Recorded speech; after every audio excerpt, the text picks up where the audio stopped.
What is up guys, Taiki here, and in this video I'll be going over why I cannot stop buying Rook. If you like the content, please like and subscribe, leave a comment in the comment section below.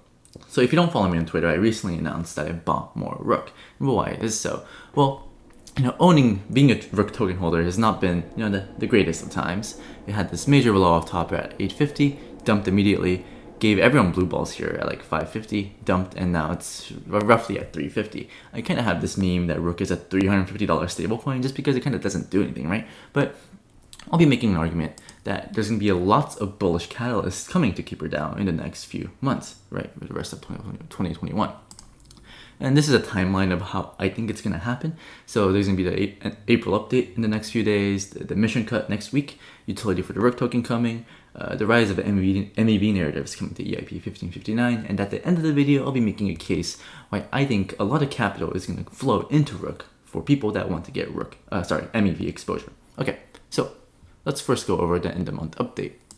To understand the significance of this update, you have to first look at the March update, right? And these monthly updates are really important for, KeeperDAO, because the KeeperDAO team they're really secretive when it comes to being transparent with their updates. And they say that this is because, they're in an uber competitive space, so they don't want to give away information for free, where competitors can just, integrate if KeeperDAO is just like telling everyone what's happening, then competitors can just take that info and like run with it, right?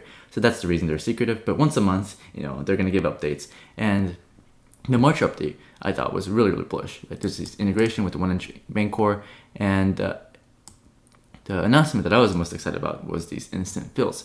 If you look at the KeeperDAO app, it's not really intuitive, right? Like what does this actually mean? Like this is not Uniswap. How do I trade on this? What the hell is a limit order, and what is this expiry, right? It doesn't make it.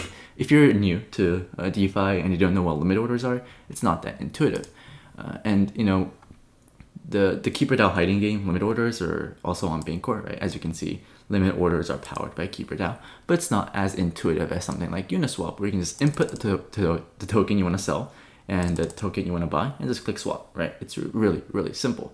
You might not be getting the best rates, you might be paying high gas, but it's intuitive, and that this is why Uniswap has the highest volume. But with the instant fills is a feature that allows people to execute an order instantly, a limit order instantly for gas free, right? And I think with enough marketing, the instant fills will gain a lot of traction, and I think these steps are what KeeperDAO needs to make the UI and UX more friendly. And also the new UI, like I said, it's not that intuitive, right? It's not as clean, but and they're working on improving UI, and they hired the MEV Gigabrain, like Nathan, who worked on Salmonella. If you don't know what that is, just look up Salmonella, crypto, MEV, and sandwich attacks, and you'll find an article about like how this guy kind of exposed a bunch of sandwich attack bots, sandwich trading bots, and just took a bunch of ETH away from them. But anyways, that's the end of month update. And the cool thing to understand is that the last monthly update came on March 31st, which is right here. And since then, after the March update, the price pumped around 80%. Obviously, it dumped after, but I think it is a bullish catalyst that you should look out for.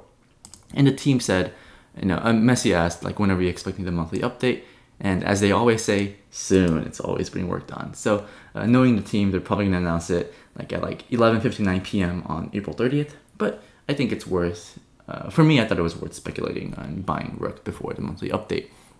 Okay, next, the Rook Emission. So in 7 days and 16 hours, the Rook Emission is going to be cut by 30%.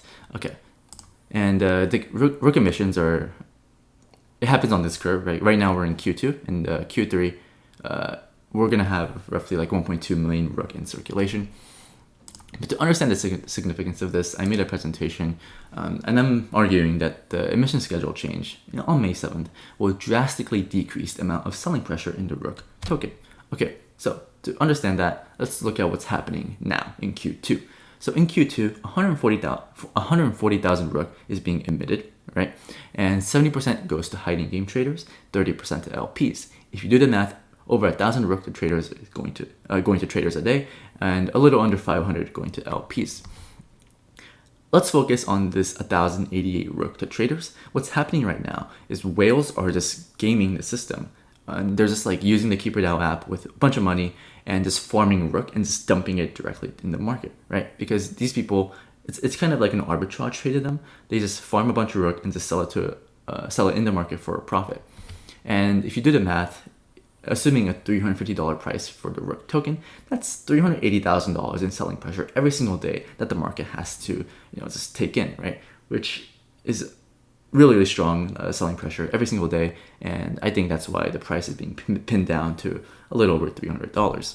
But what happens in Q3?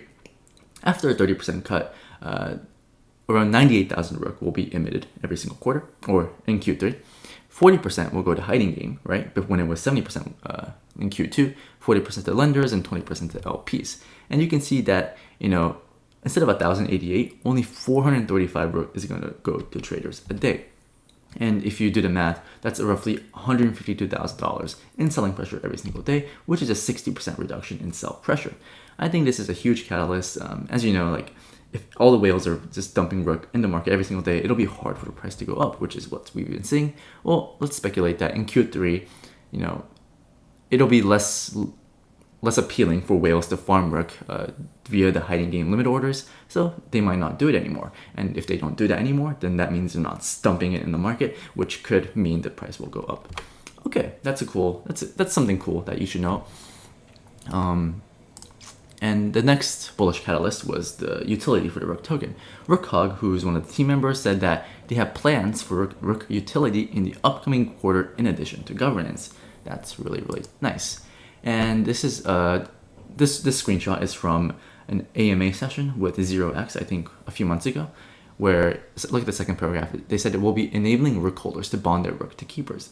Now, I'm not going to speculate on what this actually means because they're probably going to announce like more details in the next week or two, but just understand that there's going to be utility for Rook.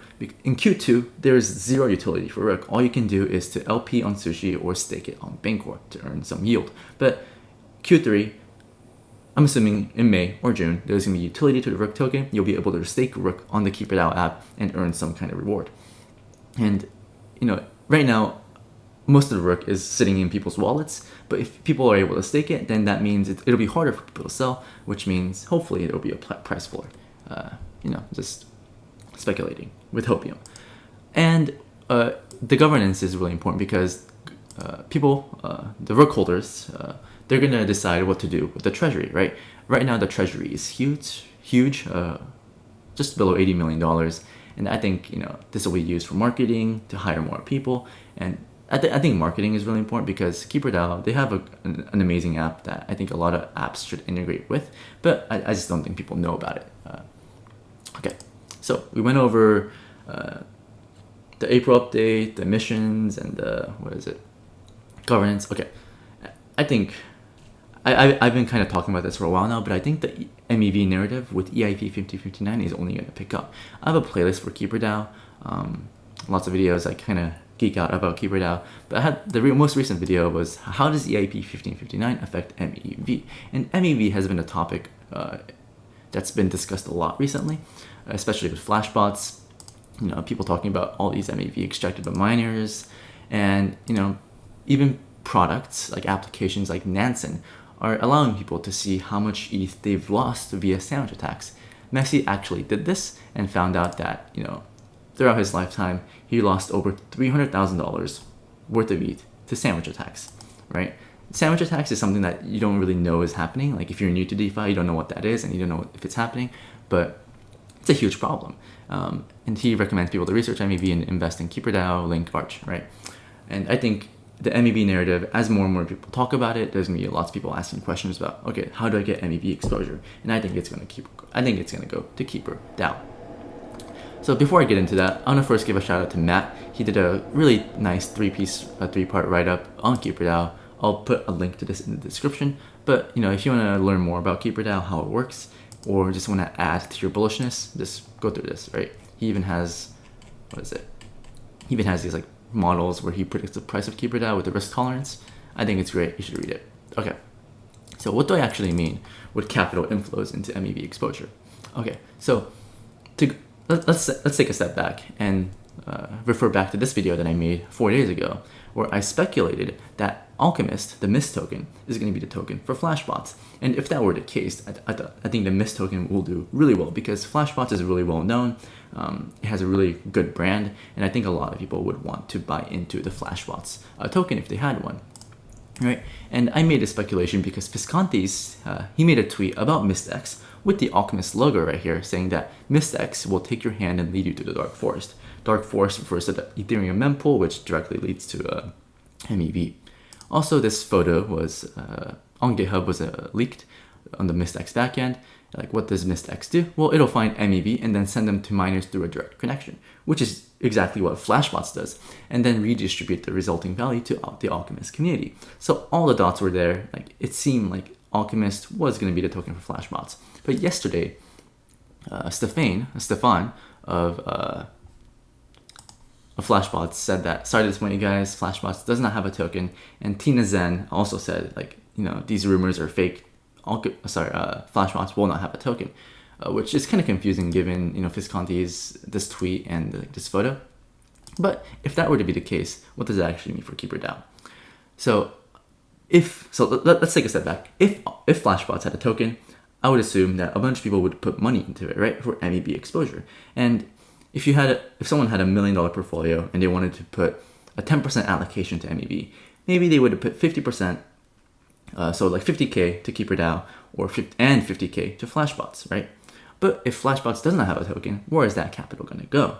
Well, if the same person wanted to still have 10% exposure to MEV, that $100,000 I think is going to go to KeeperDAO. Where else would it go? Maybe Chainlink, but it's not a direct MEV play. Maybe ArcherDAO, but I think ArcherDAO is less developed than KeeperDAO.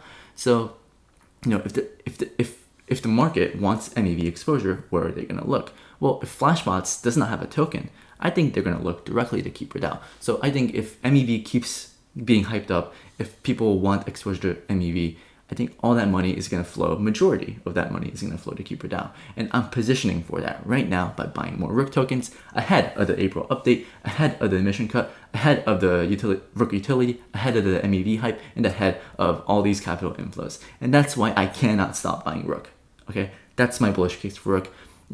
I could be wrong. ROOK is currently my second largest position in my portfolio after Bitcoin, so I'm making a really, really huge bet. I'm a big proponent of concentrated bets, and I think KeeperDAO will not disappoint. It's been disappointing recently, but I'm bullish. The price went up $5 during this video. Hell yeah, I'm euphoric. All right.